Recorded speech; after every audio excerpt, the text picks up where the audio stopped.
सेहत और शिफा चैनल में खुश आमदीद। अमराज कल्ब के लिए कोरोनरी स्टंट क्या होता है? एक स्टंट एक छोटी तार मैश ट्यूब है जो एक कोरोनरी शरियान को खुला रखता है। दिल में खून के बहाव में इजाफा के लिए ये दिल का दौरा पड़ने का इम्कान कम करता है।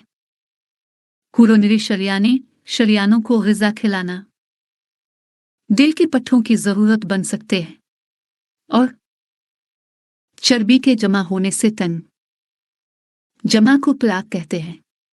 जब ये होता है ये खून के बहाव को कम कर सकता है।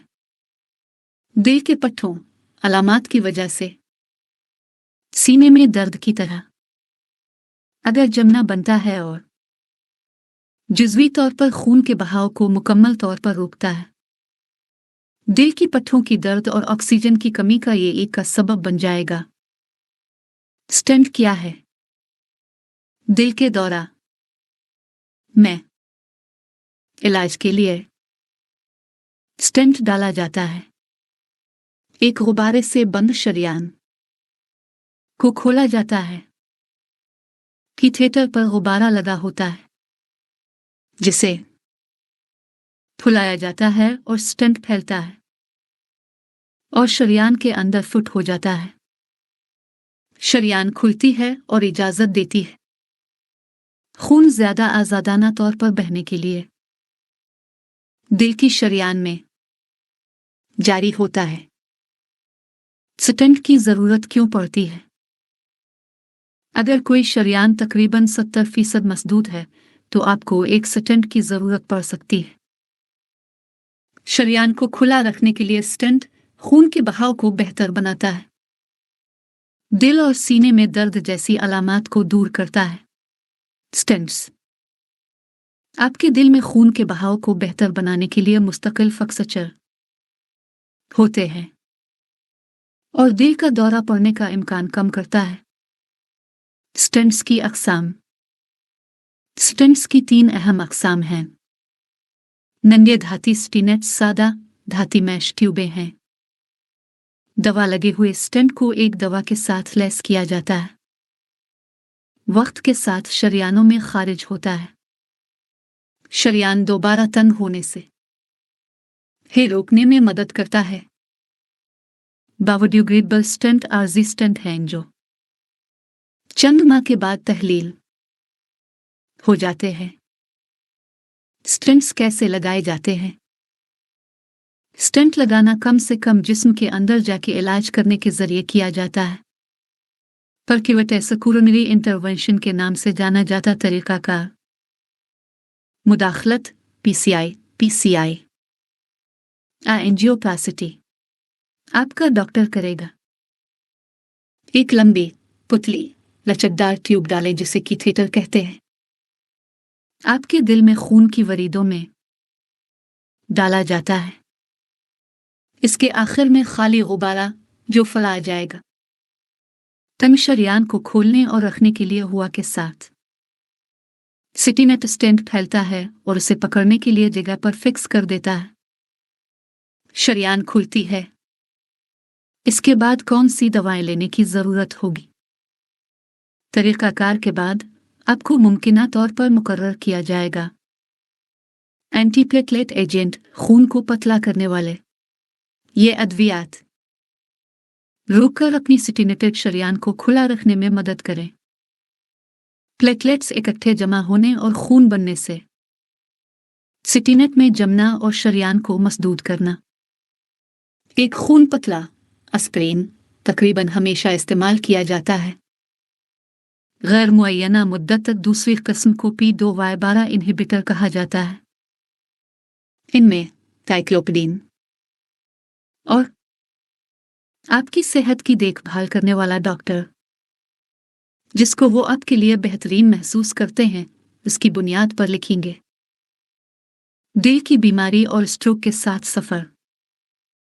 क्या इम्कानात हैं आपके खून के जमने और खून बहने के खतरे पर? आपको कितनी देर तक ये दवा लेने की ज़रूरत है? इस पर मुनहसर है कि उसे क्यों तजवीज़ किया जा रहा है और आपके मुस्तकबिल में खून के जमने और खून बहने का खतरा। जब एस्पिरिन और P2Y12 इनहिबिटर हैं एक साथ इस्तेमाल किया जाता है, इसे दोहरी एंटीप्लेटलेट कहते हैं। थेरापी। आपके लिए यह जरूरी है कि तजवीज़ करदा दवा ले, इसे रोकना आपका अपना खतरा बढ़ सकता है, खास तौर पर स्टेंट के अंदर जमने का अमल अक्सर लोग वो कर सकते हैं इससे पहले चंद दिन से एक हफ्ता की जरूरत है। काम पर वापस जाएं और जिस्मानी सरगर्मी दोबारा शुरू करें। स्टेंट्स कैसे काम करते हैं? ये छोटे आलात शरियानों को खुला रखते हैं और जान बचा सकते हैं। बीलोन और कैथेटर का इस्तेमाल करते हुए एक स्टेंट डाला जा रहा है। स्टेंट क्या करते हैं? ये छोटे लेकिन अहम आलात शरियान को इस इलाके में खुले रख सकते हैं जहां आपको तंग किया गया हो। उन्हें एंजियोप्लास्टी के तरीकाकार में दाखिल किया जाता है, तो दिल के दौरे के इलाज के लिए हंगामी सूरत हाल के तौर पर किसी शरियान को चौड़ा करने के लिए मंसूबा बंद तरीके से, जो कि फैटी प्लाक की तामीर से तंग हो रही है। अगर शरियान को सिर्फ एक गुब्बारे बगैर किसी स्टेंट के एंजियोप्लास्टी से खोला जाता है तो शरियान हिट सकती है और बाद में दोबारा तंग हो सकती है। दोबारा तंग होने का खतरा तकरीबन 30% है, जबकि जब स्टेंट इस्तेमाल किया जाता है तो ये तकरीबन 10-15% तक कम हो जाता है। अगर वो स्टेंट ड्रग उल्लूटन दवा को ख़त्म करने वाला स्टेंट है तो इसका खतरा मज़ीद 2-3% तक कम हो जाता है। जब आपकी कोरोनरी शरियानों में इस्तेमाल होता है तो स्टेंट दिल के दौरे और अंजाइना का इलाज कर सकते हैं। आजकल तमाम एंजियोप्लास्टी के तरीकाकार में स्टेंट इस्तेमाल किए जाते हैं जब तक कि खून की नाली स्टेंट डालने के लिए बहुत छोटी या बहुत बड़ी ना हो। मरीज को स्टेंट में मौजूद मवाद से एलर्जी हो, जो कि बहुत कम होता है। जब आपकी कोरोनरी शरियानों में इस्तेमाल होता है तो स्टेंट दिल के दौरे और अंजाइना का इलाज कर सकते हैं। उन्हें टांगों में पर्दी शरियानों की बीमारी के इलाज के लिए और कभी कभार गर्दन में भी इस्तेमाल किया जा सकता है अगर आपके दिमाग को सप्लाई करने वाली क्रूटेड शरियान में तंगी है, गर्दों की शरियानें जो गुर्दे फराहम करती है। स्टेंट्स कैसा लगता है? स्टेंट्स की शक्ल में बेलनाकार होते हैं और वो एक बहुत ही बारीक धाती जाली से बनाए जाते हैं। स्टेंट कितना बड़ा है? सबसे आम स्टेंट की लंबाई तकरीबन 15-20 मिलीमीटर होती है, लेकिन 8-48 मिलीमीटर तक मुख्तलिफ हो सकते हैं और कतर में 2-5 मिलीमीटर होते हैं। स्टेंट्स कैसे डाले जाते हैं? एक लंबी खोखली ट्यूब कैथेटर कलाई या नाली से दाखिल की जाती है और तंग शरियान तक तमाम रास्ते एक्सरे का इस्तेमाल करते हुए रहनुमाई की जाती है। एक बहुत ही बारीक तार को कैथेटर के जरिए और तंग करने में खिलाया जाता है। इस तार के ऊपर एक गुब्बारा डाला जाता है जिस पर स्क्वाश डिडान स्टेंट होता है। एक बार जब माहिर अमराज कल्ब खुश हो जाता है कि यह सही पोजीशन में है, गुब्बारा फूल जाता है। शरियान के तंग हिस्से को चौड़ा करके स्टेंट को शरियान की दीवार में फिट करने के लिए फैलाया जाता है। फिर कैथेटर, गुब्बारा और तार को हटा दिया जाता है जिससे स्टेंट अपनी जगह पर रह जाता है। तरीकाकार में आमतौर पर 30-60 मिनट लगते हैं। स्टेंट किस चीज से बना है? ये धातु से बनाया गया है, जैसे स्टेनलेस स्टील, प्लैटिनम क्रोमियम या कोबाल्ट क्रोमियम। इसमें एक कोटिंग भी हो सकती है जिसे पॉलीमर कहा जाता है और ज्यादातर सूरतों में स्टेंट में खाली जगहों के दरमियान दाग के टिश्यू को बढ़ने से रोकने के लिए दवा की कोटिंग, क्योंकि ये दोबारा तंग हो सकती है। उन्हें ड्रग एलोटन स्टेंट कहा जाता है और ये तकरीबन 95% वक्त इस्तेमाल होते हैं क्योंकि तवील मुद्दती नताइज बहुत बेहतर होते हैं।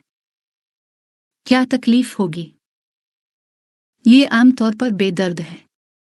कैथेटर डालने से पहले आपको मकामी बेहोशी की दवा लगाई जाएगी। शरियान के अंदर आसाबी सिरे नहीं होते, इसलिए आपको वहां कुछ महसूस नहीं करना चाहिए। जब गुब्बारा फूल जाता है तो कुछ लोगों को सीने में हल्का दर्द होता है। आप जागते रहेंगे और लेट जाएंगे। कुछ मरीजों को मस्कन दवा हो सकती है, लेकिन ज्यादातर को उसकी जरूरत नहीं है। क्या स्टेंट कमर के जरिए या कलाई के जरिए डाला जाता है?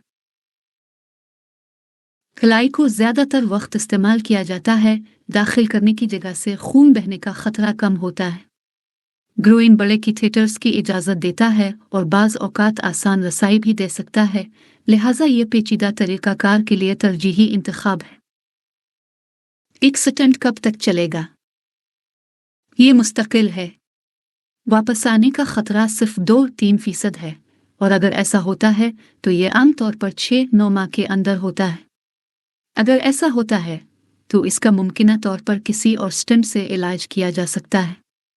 आपको दूसरी शरियानों में तंगी का सामना हो सकता है जिसका इलाज आमतौर पर मजीद स्टेंट से किया जा सकता है।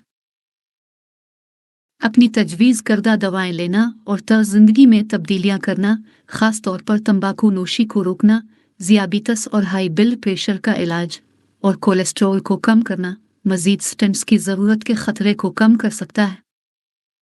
स्टेंट्स के ख़तरात क्या हैं? जहां ट्यूब दाखिल हुई वहां थोड़ा सा खराश आना आम है। ये आम तौर पर चंद हफ्तों में साफ हो जाता है। खून बहना गैर मामूली है, लेकिन साइट पर दबाव डालकर आसानी से हल हो जाता है। खून बहने का खतरा कमर की निस्बत कलाई में कम होता है क्योंकि शरियान जिल्द के बिल्कुल नीचे बैठती है, लिहाजा इस जगह पर दबाव डालना खून को जल्दी रोकने में ज्यादा मुअस्सर है। एक बड़ी पेचीदगी का खतरा 100 में से 1 से कम है।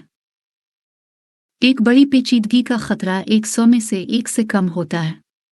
इसमें गुब्बारे के फूलने पर शरियान की दीवारों का फट जाना भी शामिल है, जिसे डेसिकेशन कहा जाता है, जिसका मजीद स्टेंट के साथ जल्द इलाज किया जाएगा। यह तरीकाकार खुद ही खून के जमने को ख़त्म करने का सबब बन सकता है, जिसके नतीजे में दिल का दौरा पड़ता है, लेकिन इस तरह की बड़ी पेचीदगी का खतरा 500 में से 1 है। दूसरे अल्फाज में इंतहाई नायाब। बहाली कैसी है? एक मंसूबाबंद एंजियोप्लास्टी के लिए दिल आमतौर पर फौरन ठीक हो जाता है। आप उठकर चलेंगे।